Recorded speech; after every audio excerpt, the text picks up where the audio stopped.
नमस्कार मित्रांनो. तुम्हाला माहिती आहे जसं की ITIचा रिझल्ट हा लागलेला आहे. आज आपण बघणार आहोत की ITIचा मार्कशीट व ITIचा सर्टिफिकेट हे कसे डाउनलोड करायचे. तर त्यासाठी आपल्याला आज हा व्हिडिओ बनवलेला आहे. तर बघा ह्यासाठी आपल्याला सर्वप्रथम Google Chromeवरती यायचं आहे आणि सिम्पली इथं स्किल इंडिया डिजिटल हे सर्च करायचं आहे. तर याची लिंक मी डिस्क्रिप्शनमध्ये बी देईन. तर तिथून आपण लिंक ओपन करून आपलं डाउनलोड सर्टिफिकेट करू शकता. तर बघा इथं आल्यानंतर आपल्यासमोर असा एक इंटरफेस येईल. इथं तुम्ही लेफ्ट साईडला जे थ्री डॉट्स किंवा जे लाईन दिसतात त्यावर क्लिक करा.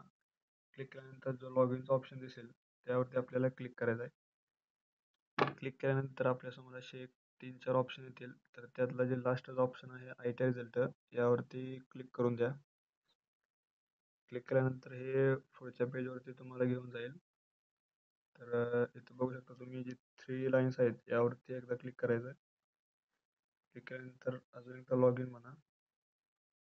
पुन्हा नंतरून CTS झाल्यानंतर एक्झामिनेशन आणि स्क्रोल डाऊन करून ट्रेनी यावरती क्लिक करायचं आहे. तर बघा इथं ट्रेनी यावरती क्लिक केल्यानंतर आपल्याला इथं PRA नंबर जो असतो, जे तुमचं आयडेंटिटी कार्ड आहे त्यावरती मेन्शन असतो, तर ते नंबर इथं टाकायचा आहे. तो नंबर R वरून स्टार्ट होत असतो. तुम्हाला ही माहिती असेल. तर बघा इथं आपण टाकून घेऊया.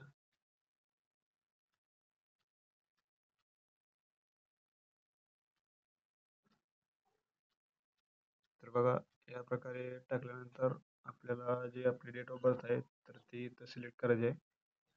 सिलेक्ट केल्यानंतर बघा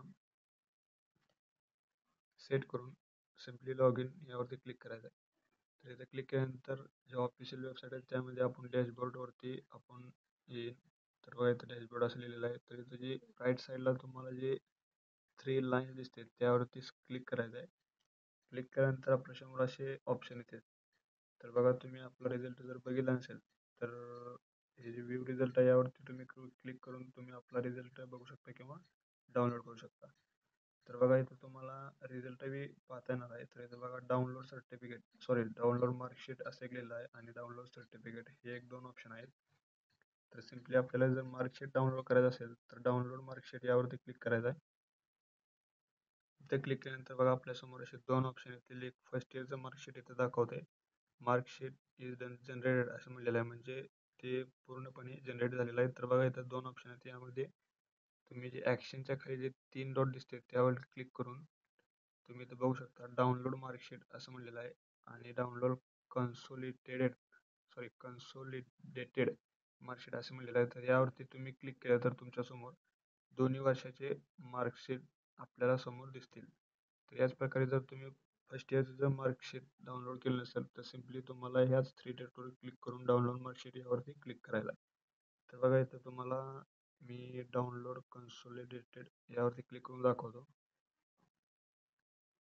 इथं बघा या प्रकारे तुमचं मार्कशीट दिसणार आहे. इथं फर्स्ट इयर आणि सेकंड इयर असे दाखवलेलं आहे आणि इथं तुमचे टोटल मार्क्स यापैकी तुमचे टोटल मार्क्स इथं दाखवलेले आहेत. ठीक आहे. बघा इथं तुम्ही बघू शकता की तुमचा मार्कशीट हे इथं दिसत आहे. तर नंतर आपल्याला डाउनलोड सर्टिफिकेट म्हणजे सर्टिफिकेट डाउनलोड करायचं आहे. त्यासाठी आपल्याला सिम्पली बॅक जायचं आहे. बॅक तुम्ही हिस्ट्रीमध्ये पण जाऊ शकता. तर बघा इथं आल्यानंतर आपल्यासमोर असं लास्ट जो मार्कशीटचा आहे ते इंटरफेस इथे येईल. इथं आल्यानंतर रिपीट आपल्याला 3 लाईनवर क्लिक करायचं आहे आणि इथं क्लिक केल्यानंतर डाउनलोड सर्टिफिकेट यावरती सिम्पली आपल्याला क्लिक करून द्यायचं आहे. इथं क्लिक केल्यानंतर आपल्यासमोर अजून एक असा ऑप्शन येईल. तर इथं तुम्ही बघू शकता डाउनलोड सर्टिफिकेट हा असं नाव इथं मेन्शन पण केलेलं आहे. इथं आल्यानंतर जे सर्टिफिकेट जनरेटेड आहे त्यासमोर जे 3 डॉट आहेत यावरती आपल्याला क्लिक करायचं आहे आणि क्लिक केल्यानंतर डाउनलोड सर्टिफिकेट यावरती आपल्याला क्लिक करून द्यायचं आहे. तर इथं तुम्ही बघू शकता आपलं हे जे सर्टिफिकेट आहे गव्हर्नमेंटचं NCVTचं इथं तुम्ही बघू शकता ते आपल्याला दिसत आहे. हे सर्टिफिकेट NTC म्हणजे नॅशनल ट्रेड सर्टिफिकेट आहे. हे तुम्हाला फॉर्म भरताना किंवा गव्हर्नमेंटचा फॉर्म किंवा प्रायव्हेट कंपनीमध्ये जर तुम्हाला लागलं तर हे त्यासाठी उपयोगी येते. आणि इथून तुम्हाला बघा इथं ही फ्रंट आणि बॅकचं हे तुम्हाला पॉकेटमध्ये ठेवण्यासाठी हे खास दिलेलं आहे. म्हणजेच की हे सर्टिफिकेट तुमचं पूर्ण आहे, परंतु हे तुम्हाला आयडेंटिटी यासाठी हे तुम्ही उपयोग करू शकता. तर इथं तुम्हाला कट ऑफ दिस लाईन इथून आपल्याला कटिंग करून पॉकेटमध्ये तुम्हाला ठेवू शकता. ठीक आहे. तर बघा या प्रकारे आपल्याला सर्टिफिकेट आणि मार्कशीट डाउनलोड करायचं आहे. तर याबद्दल काय अडचण आली तर तुम्ही कमेंटमध्ये सांगा. आपण त्याचं सोल्युशन बघूया. जर तुम्हाला हा व्हिडिओ आवडला, लाईक करा, शेअर करा, सबस्क्राईब करा. त्यामुळे आपल्याला जे पुढील व्हिडिओ जे बनवणार आहेत ते तुम्हाला लवकरात लवकर पोहोचून जाईल. धन्यवाद.